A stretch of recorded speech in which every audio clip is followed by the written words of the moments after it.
Howdy everyone, and welcome to the Serial Geek TV YouTube channel. My name is James Eatock, and today we're going to take a look at one of my favourite cartoons growing up, Bananaman. Specifically, a possible final episode to the series that was never actually championed as one, even to this day. But first, a little bit of history. Bananaman began life in the comic Nutty, which had a large distribution on newsstands across the United Kingdom. However, at the time I was hugely into Marvel Comics because as soon as I was able to understand what was occurring on the printed page, the adventures of superheroes battling supervillains was far more enticing to me than the comedy stylings of the more traditional British comics. The character of Bananaman was both co-created and illustrated by John Geering, an incredible artist who worked in the UK comic book industry for many years, and even rather randomly illustrated a few stories for Marvel UK's Real Ghostbusters comic, but that's a video for another time. John Geering illustrated Bananaman for roughly 15 or so years, which is an incredible feat, and the strip even included one of my favourite He-Man parody panels of all time with this.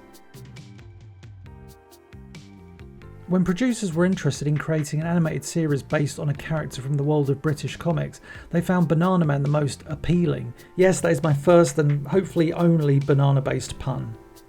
Prior to the debut of the cartoon, the Nutty comic, wanting to capitalise on the impending animated series, slowly implemented changes to both the stories and the visuals in order to more accurately represent what would be on the small screen in a matter of weeks. Eric Wimp went from being a shaven-haired problem child to Eric Twinge, a clumsy child with hair that hinted to his alter ego. Bananaman's design also changed, taking inspiration from the simplistic animated design but still retaining John Geering's fantastic illustrative style throughout. Numerous co-stars from the animated series were all brought into the comic, even getting their own dedicated comic strips, introducing the readers to the characters seen in the then newly debuted cartoon. The cartoon first aired in the UK on the 3rd of October 1983. The show somehow caught my attention. As I've mentioned a few times on this channel, as a kid I rarely watched children's BBC back in the 80s. I was more of a children's ITV kid. Though looking at the TV listings, He-Man was not on that week, it would have clashed. So maybe I switched channels? Because Bananaman was a 5-minute cartoon, this meant that it could effortlessly be repeated and not take up too much time in the TV schedules. Thus, Bananaman was shown quite heavily during the 80s and even into the mid-90s. Bananaman became a popular show and was also heavily merchandised. I can still remember getting this particular Bananaman annual in the Christmas of 1984 alongside one of my favourite Masters of the Universe annuals. What I loved about this annual was that the illustration style was based on the look of the animated show, which ever so slightly differed from John Geering's comic style.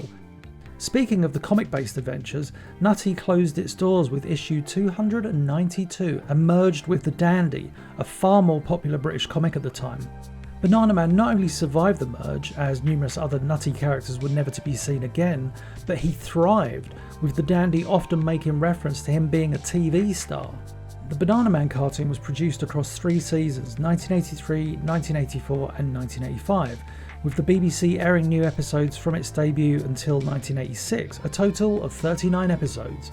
Years later, specifically the 15th of June 1988, I remember catching an episode of Bananaman that I had never seen before, and given that the show was heavily repeated, I thought I'd seen them all. Memory Lane was an episode in which our hero was interviewed by the love of his life, newswoman Fiona, on her new chat show. Aside from this being a clip show, there are 2 interesting things that make this different to the other 39 episodes. Firstly, there is no title card. It starts off in the episode with the title of Fiona's chat show, Memory Lane, on screen. Odd. But what is more startling and rather sweet is the end to this episode. Bananaman, interviewed on national television, viewed by millions, transforms back into schoolboy Eric, revealing his secret identity to one and all. The episode then performs an iris out, circling around Eric's embarrassed face before he gives a little smile, and the episode ends. It's quite a dramatic moment, as dramatic as a moment in Bananaman could be. When released to DVD, this episode was simply placed within the Season 2 batch of episodes, but something about that didn't seem right to me.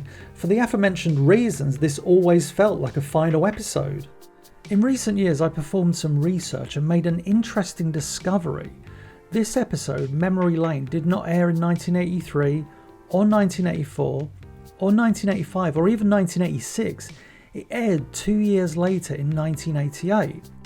This explained why I never recalled seeing it before, but why was this episode shown 2 years after the other 39 episodes? Sadly, that is one of those things that may forever remain a mystery. Now, I have a theory or two because, of course I do. My first theory is that this episode of Bananaman was completed during the production of the series, but held back in case of future seasons, thus acting as an end to the series of sorts when required. My second theory is that they did indeed animate this a couple of years after the show had ended to create a final episode of sorts, hence why it's a simple clip show with very limited new animation. Either way, it's a rather lovely end to the series.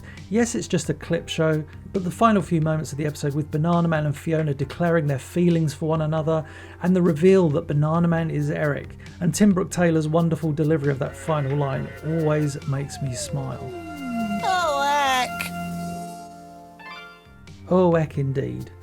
So, thank you for watching the video. Please be sure to like, comment, share and subscribe.